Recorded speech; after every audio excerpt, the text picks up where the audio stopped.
विभिन्न पंचवर्षीय योजनाओं में कृषि विकास agriculture development through the plans. जो पंचवर्षीय योजनाएं हैं उनमें भारत में कृषि का विकास स्वतंत्रता के बाद, आजादी के बाद, स्वतंत्र भारत के समय या आजादी के समय भारतीय कृषि की दशा शोचनीय थी। स्वतंत्रता के समय भारतीय कृषि की दशा शोचनीय थी, दयनीय थी। यह परंपरागत रूप से निर्वाहक प्रकार की थी। यह परंपरागत रूप से निर्वाह प्रकार की थी, जिसमें खाद्य फसलों की प्रधानता थी। खाद्य फसलों की प्रधानता थी। विभाजन के बाद जो 1947 में विभाजन हुआ था भारत पाकिस्तान का, भारत पाक या भारत का जो विभाजन हुआ था, उसके पश्चात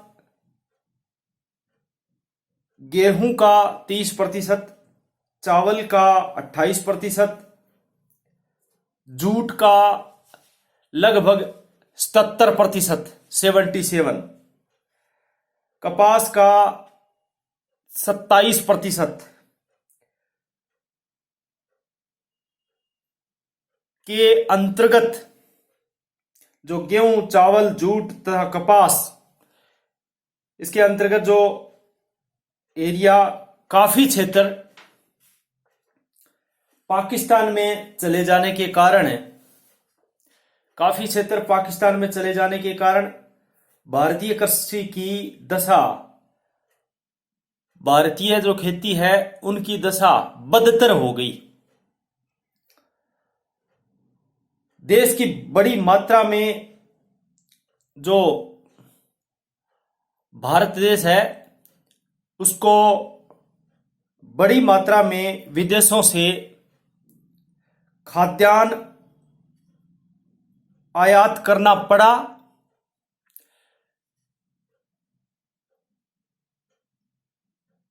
इसलिए प्रथम पंचवर्षीय योजना में, जो 1951 से 1956 का समय प्रथम पंचवर्षीय योजना था, प्रथम पंचवर्षीय योजना में कृषि विकास को उच्चतम प्राथमिकता दी गई। प्रथम पंचवर्षीय योजना में ही कृषि को उच्चतम प्राथमिकता दी गई।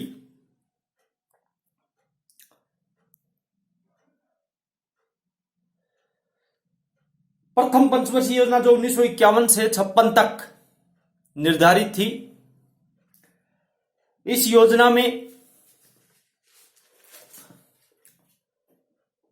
610 करोड़ रुपए, जो इस योजना का कुल व्यय का 31.1% था। योजना के कुल व्यय का 31.1% अर्थात 610 करोड़ रुपए कृषि के लिए आवंटित किए गए। 5 लाख हेक्टेयर भूमि का पुनरुद्धार करके, 5 लाख हेक्टेयर भूमि का पुनरुद्धार करके कृषि के अंतर्गत लाया गया। 57 लाख हेक्टेयर कृषिगत या कृषित, 57 लाख हेक्टेयर कृषित भूमि को सिंचाई की सुविधाएं प्रदान की गई। रासायनिक उर्वरकों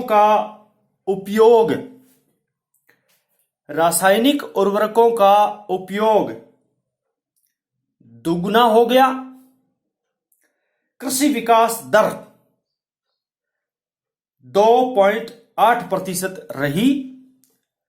जो प्रथम पंचवर्षीय योजना है इसमें कृषि विकास दर 2.8% तथा कृषि उत्पादन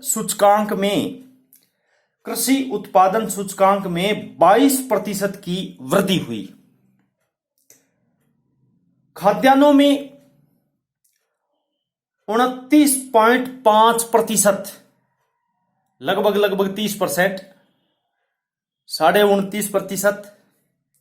खाद्यान्नों में 29.5% वृद्धि हुई, किंतु नगदी फसलों, जो व्यापारिक फसलें हैं, गन्ना है, कपास है, चाय है, ये सब नगदी फसलें होती हैं। नगदी फसलों एवं तिलहनों के लक्ष्य अधूरे रहे प्रथम पंचवर्षीय योजना में। प्रथम पंचवर्षीय योजना में जो नगदी फसलें थी उनका लक्ष्य अधूरा रहा। इसी प्रकार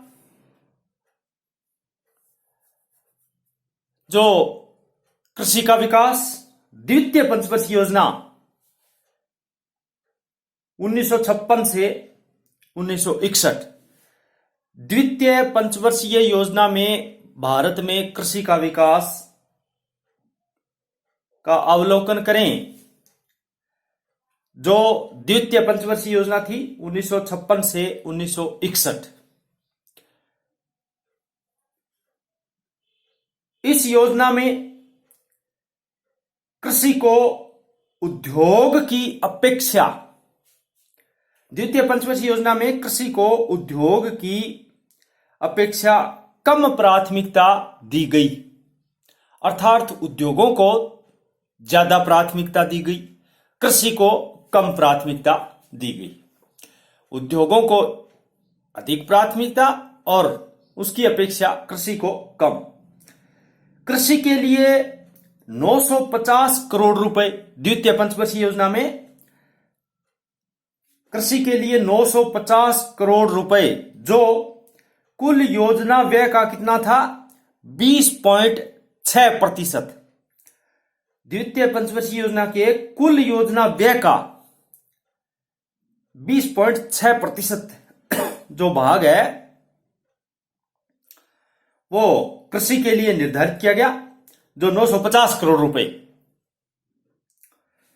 का प्रावधान किया गया, जिसमें से अर्थात 950 करोड़ रुपए में से 420 करोड़ रुपए, 950 करोड़ रुपए में से 420 करोड़ रुपए सिंचाई पर व्यय किए गए। सिंचाई पर व्यय किए गए 420 करोड़ रुपए। 950 करोड़ रुपए में से 420 करोड़ रुपए सिंचाई पर व्यय किया गया। 85 लाख हेक्टेयर का 85 लाख हेक्टेयर का अतिरिक्त सिंचाई विभव तथा 4.8 लाख हेक्टेयर कृषिगत भूमि का विस्तार किया गया। यानी 85 लाख हेक्टेयर का अतिरिक्त सिंचाई विभव तथा 4.8 लाख हेक्टेयर, लगभग 5 लाख हेक्टेयर हो गया, कृषिगत भूमि का विस्तार किया गया द्वितीय पंचवर्षीय योजना में, जो 1956 से 1961 के मध्य थी। कृषि उत्पादन में 4.1% वार्षिक वृद्धि दर्ज हुई। कृषि जो द्वितीय पंचवर्षीय योजना में है वो कृषि उत्पादन में 4.1% वार्षिक वृद्धि दर्ज की गई तथा खाद्यान्नों के उत्पादन में प्रथम योजना की अपेक्षा, खाद्यान्नों के उत्पादन में प्रथम योजना की अपेक्षा 24.6% वृद्धि हुई। 24.6% की वृद्धि हुई प्रथम योजना की अपेक्षा खाद्यान्नों में। परंतु गन्ने को छोड़ करके, नगदी फसलों में आता है,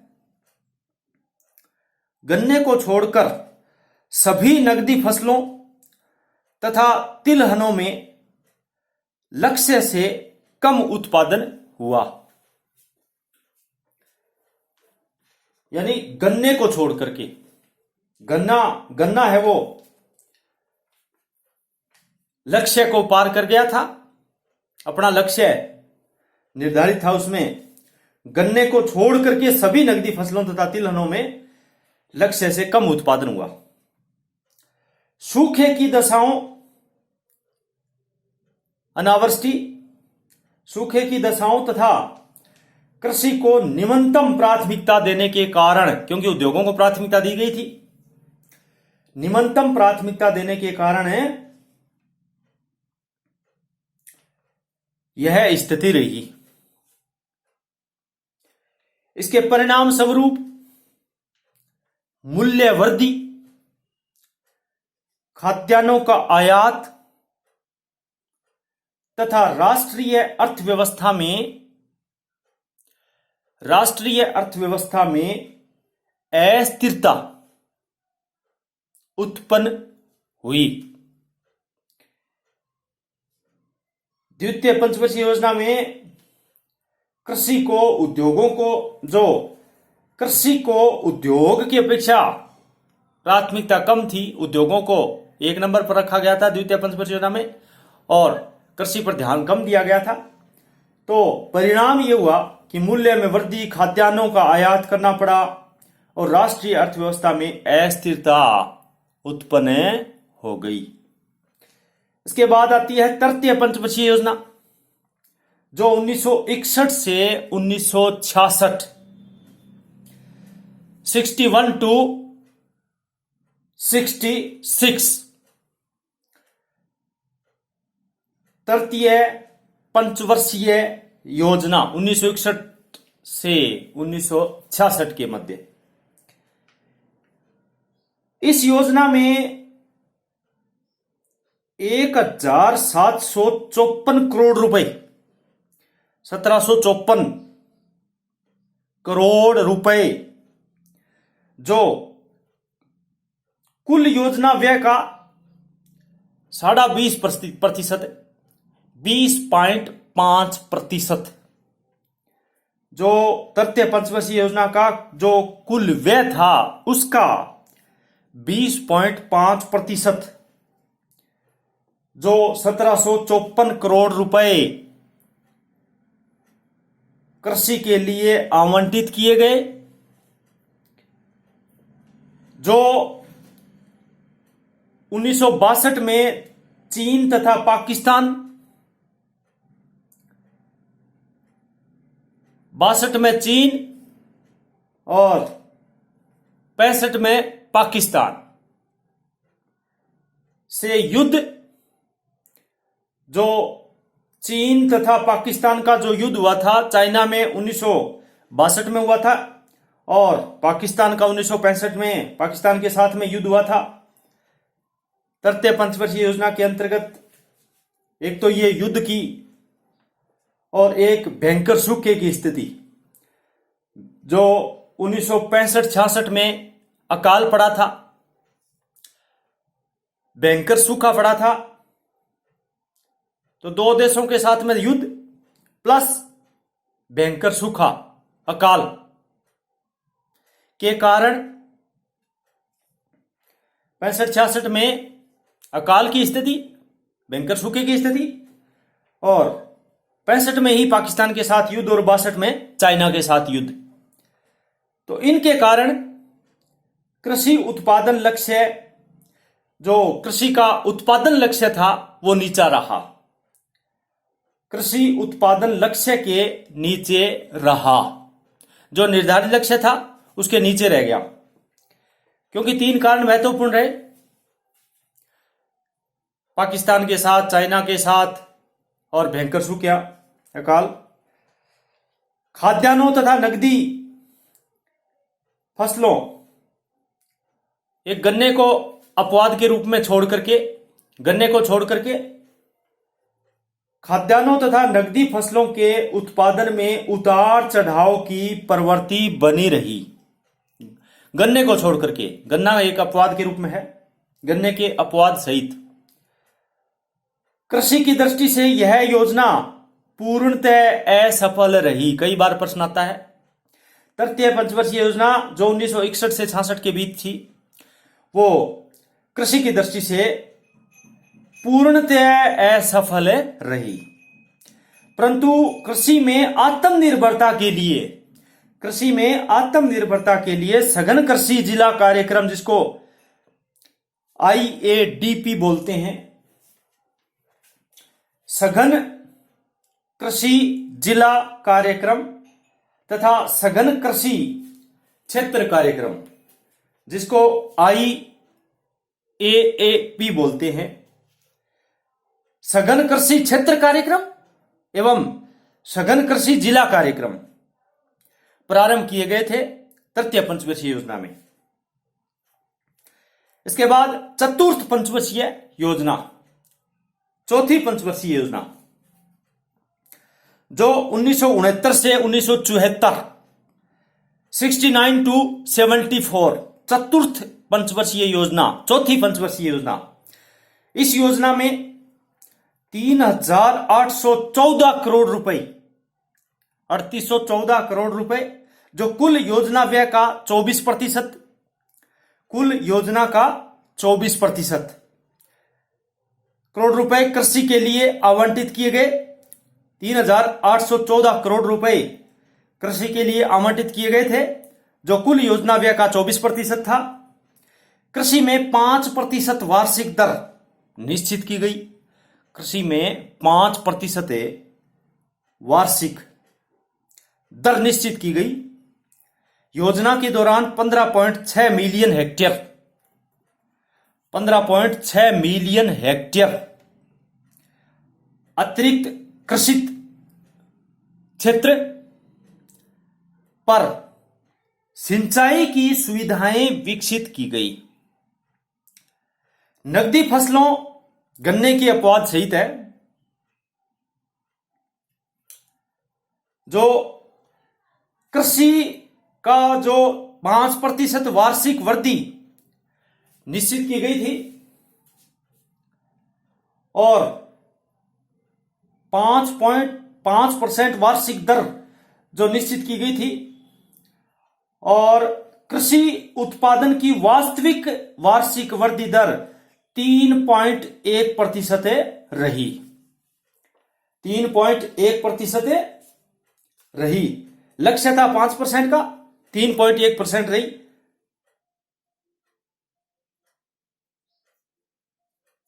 योजना के दौरान 15.6 मिलियन हेक्टेयर अतिरिक्त कृषि क्षेत्र पर सिंचाई की सुविधा विकसित की गई। खाद्यान्नों तथा नकदी फसलों के उत्पादन, खाद्यान्नों तथा नकदी फसलों के उत्पादन लक्ष्य से नीचे रहे। खाद्यान्न तथा नकदी जो फसलें थी वो अपने लक्ष्य से नीचे रहे। कृषि क्षेत्र के असंतोषजनक प्रदर्शन से देश की अर्थव्यवस्था में जड़ता तथा महंगाई की वृद्धि हुई। जड़ता तथा महंगाई की वृद्धि हो गई। इसके बाद पांचवी पंचवर्षीय योजना, पांचवी पंचवर्षीय योजना जो 1974 से 1978, 74 to 78, पांचवी पंचवर्षीय योजना के अंतर्गत कृषि के लिए 7,411 करोड़ रुपए, 7,411 करोड़ रुपए का प्रावधान किया गया, जो कुल योजना व्यय का 20.5% था।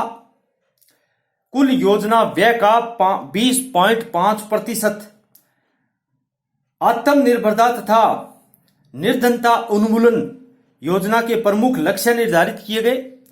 आत्मनिर्भरता तथा निर्धनता उन्मूलन, गरीबी को मिटा देना, इस योजना के प्रमुख लक्ष्य निर्धारित किए गए। कृषि के विस्तार, आर्थिक उपज वाली किस्मों के बीज,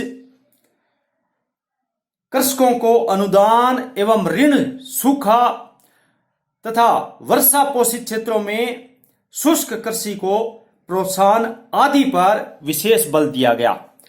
पांचवी पंचवर्षीय योजना में कृषि के विस्तार, अधिक उपज वाली किस्मों के बीज, कृषकों को अनुदान एवं ऋण, सूखा, पर्णव तथा वर्षा पोषित क्षेत्रों में शुष्क कृषि को प्रोत्साहन इत्यादि पर विशेष बल दिया गया। कृषि उत्पादन में 4.6% की वार्षिक वृद्धि हुई। कृषि के उत्पादन में 4.6% की वार्षिक वृद्धि हुई, परंतु खाद्यान्न उत्पादन में उतार चढ़ाव होते रहे। तिलहन, कपास तथा गन्ने के उत्पादन में वृद्धि दर्ज हुई। तिलहन, कपास तथा गन्ने के उत्पादन में तो वृद्धि हुई, लेकिन दालों का उत्पादन घट गया और तिलहन, कपास तथा गन्ने के उत्पादन में वृद्धि हुई। छठी पंचवर्षीय योजना जो 1980 से 1985, छठी पंचवर्षीय योजना 1980 से 1985 के मध्य, इस योजना में समेकित ग्रामीण विकास के लिए कृषि तथा क्षेत्रीय नियोजन को प्राथमिकता दी गई। कृषि क्षेत्र के लिए 26,131 करोड़ रुपए 26,131 करोड़ रुपए का प्रावधान किया गया, जो कुल योजना व्यय का 23.65%, 24% के आसपास कुल योजना व्यय का था। भूमि सुधार, अधिक उपज वाली किस्मों के बीज, रासायनिक उर्वरकों, भूमिगत जल संसाधनों के अधिक उपयोग, विपणन तथा भंडारण पर अधिक बल दिया गया। छठी पंचवर्षीय योजना में भूमि सुधार, अधिक उपज वाली किस्मों के बीजों, रासायनिक उर्वरकों, भूमिगत जल संसाधनों के अधिक उपयोग, विपणन तथा भंडारण पर अधिक बल दिया गया। कृषि क्षेत्र में अब तक की अधिकतम 6% वार्षिक वृद्धि दर्ज हुई। अब तक की सबसे अधिक जो 6% है वो छठी पंचवर्षीय योजना में वार्षिक वृद्धि दर दर्ज की गई। तिलहन, गन्ना, दालों तथा कपास के उत्पादन में प्रशंसनीय वृद्धि हुई। तिलहन, गन्ना, दालों तथा कपास के उत्पादन में अच्छी प्रशंसनीय वृद्धि दर्ज की गई थी छठी पंचवर्षीय योजना में। सिंचाई विभव में 11 मिलियन हेक्टेयर की वृद्धि हुई। सिंचाई वाले क्षेत्र में जो 11 मिलियन हेक्टेयर की वृद्धि हुई। इसके बाद सातवीं पंचवर्षीय योजना जो 1985 से 1990 के मध्य, सातवीं पंचवर्षीय योजना 85 to 90, 1985 से 1990 के मध्य सातवीं पंचवर्षीय योजना में कृषि के क्षेत्र के लिए कुल योजना व्यय का 22%, यानी सातवीं पंचवर्षीय योजना में कृषि क्षेत्र के लिए कुल योजना व्यय का 22% निर्धारित किया गया। योजना के प्रमुख उद्देश्यों में देश के पूर्वी भाग में चावल उत्पादन में वृद्धि, यानी जो सातवीं पंचवर्षीय योजना थी, इस योजना के जो प्रमुख उद्देश्य थे, उन उद्देश्यों में देश के जो पूर्वी भाग है उनमें चावल उत्पादन में वृद्धि, राष्ट्रीय तिलहन विकास परियोजना का प्रारंभ, बारानी जिसको बोलते हैं अपने बारानी क्षेत्र, इसका नाम वर्षा पोषित है। वर्षा पोषित अर्थात बारानी, वर्षा पोषित या बारानी कृषि के लिए राष्ट्रीय जल विभाजक विकास कार्यक्रम, छोटे तथा सीमांत कृषकों का आर्थिक विकास एवं सामाजिक वानिकी सम्मिलित थे। खाद्यान्न उत्पादन में 4% वार्षिक वृद्धि का लक्ष्य निर्धारित किया गया।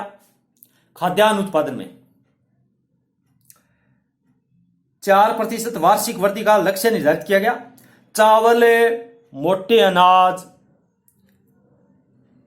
गन्ना तथा कपास का उत्पादन लक्ष्य से अधिक रहा, जबकि गेहूं, खाद्यान्न दालें, जो खाद्यान्न दालें हैं और गेहूं हैं, तिलहन तथा जूट के उत्पादन में कमी दर्ज हुई। 7वीं पंचवर्षीय योजना में चावल और मोटे अनाज, गन्ना और कपास ये तो लक्ष्य से अधिक रहा, और गेहूं और खाद्यान्न दालें, तिलहन तथा जूट के उत्पादन में कमी दर्ज हुई। तो इनमें दोनों ही हुए थे, कुछ फसलें तो लक्ष्य से अधिक और कुछ है कम। इसके बाद 8वीं पंचवर्षीय योजना जो 1992 से 1997, 8वीं पंचवर्षीय योजना, इस योजना में 96,167 करोड़ रुपए, 8वीं पंचवर्षीय योजना में 96,167 करोड़ रुपए कृषि के लिए आवंटित किए गए। कुल योजना व्यय का 18% निर्धारित था। दालों तथा तिलहनों के उत्पादन में आत्मनिर्भरता तथा खाद्यान्नों के निर्यात के लिए अधिशेष उत्पादन योजना के प्रमुख लक्ष्य थे। शुष्क भूमि विकास, पूर्वी प्रदेश में कृषि का त्वरित विकास, पूर्वी प्रदेश में कृषि का त्वरित विकास, कृषि का विविधीकरण, बागवानी, मत्स्य पालन, डेयरी फार्मिंग आदि कार्यक्रम अपनाए गए। इसके बाद 9वीं पंचवर्षीय योजना जो 1997 से 2002, 1997 से 2002 9वीं पंचवर्षीय योजना, इसके अंतर्गत कृषि क्षेत्र के लिए रोजगार जनन तथा निर्धनता उन्मूलन सहित कृषि एवं ग्रामीण विकास, अर्थव्यवस्था की वृद्धि दर बढ़ाना, सबके लिए भोजन एवं पोषणीय सुनिश्चित करना तथा योजना के प्रमुख लक्ष्य रहे। 9वीं पंचवर्षीय योजना जो 1997 से 2002 के बीच थी, इसमें रोजगार जनन तथा निर्धनता उन्मूलन सहित कृषि एवं ग्रामीण विकास, अर्थव्यवस्था की वृद्धि दर बढ़ाना तथा सबके लिए भोजन एवं पोषणीय सुनिश्चित करना इस योजना के प्रमुख लक्ष्य रहे, और कृषि के लिए 4.5% की वार्षिक वृद्धि दर निश्चित की गई। इसके बाद में 10वीं पंचवर्षीय योजना 2002 से 2007, 10वीं पंचवर्षीय योजना 2002 से 2007, इस योजना में जल तथा भूमि जैसे प्राकृतिक संसाधनों के प्रबंधन, 10वीं पंचवर्षीय योजना में जो 2002 से 2007 के मध्य थी, जल तथा भूमि जैसे प्राकृतिक संसाधनों के प्रबंधन, कृषि ऋण का प्रवाह, कृषि पदार्थों के मूल्य निर्धारण में कृषकों की सहभागिता द्वारा, यानी कृषि पदार्थों के मूल्य निर्धारण में कृषकों की सहभागिता द्वारा कृषि विपणन में सुधार इत्यादि पर विशेष बल दिया गया। इसके बाद में 11वीं पंचवर्षीय योजना, 11वीं पंचवर्षीय योजना जो 2007 से 2012, 2007 से 2012 के मध्य 11वीं पंचवर्षीय योजना, इस योजना में कृषि क्षेत्र के लिए 67,04,105 करोड़ रुपए, अर्थात कुल योजना की 18.5% राशि, जो 11वीं पंचवर्षीय योजना में कुल योजना में जो खर्च करने थे उसके 18.5% कृषि क्षेत्र के लिए स्वीकृत किए गए। कृषि के विकास हेतु 10वीं योजना के मात्र 2% की अपेक्षा 4% की विकास दर प्रस्तावित की गई। इसमें किसानों को उनकी फसलों के लिए प्रोत्साहनकारी मूल्य फार्म से होने वाली आय की सुरक्षा हेतु कृषि का विविधीकरण, कृषि का विविधीकरण, सिंचाई में सार्वजनिक क्षेत्र के पूंजी निवेश में वृद्धि, सिंचाई में सार्वजनिक क्षेत्र में पूंजी के निवेश में वृद्धि, जल विभाजक विकास, ग्रामीण विद्युतीकरण एवं अवसंरचना आदि विविध उपायों के साथ ही ऋण उपलब्धता में सुविधा प्रदान करने की प्राथमिकताएं निर्धारित की गई। इस प्रकार से भारत में पंचवर्षीय जो विभिन्न पंचवर्षीय योजनाएं हैं उनमें कृषि का विकास किया गया। जो भारत में 1951 से लेकर के 2012 के मध्य जो प्रथम पंचवर्षीय योजना से लेकर के 11वीं पंचवर्षीय योजना के मध्य कृषि का विकास, जो कृषि के निर्धारित लक्ष्य है, इस प्रकार से पंचवर्षीय योजना में जो कृषि का विकास किस प्रकार से हुआ, यह अपन ने आज पढ़ा। धन्यवाद।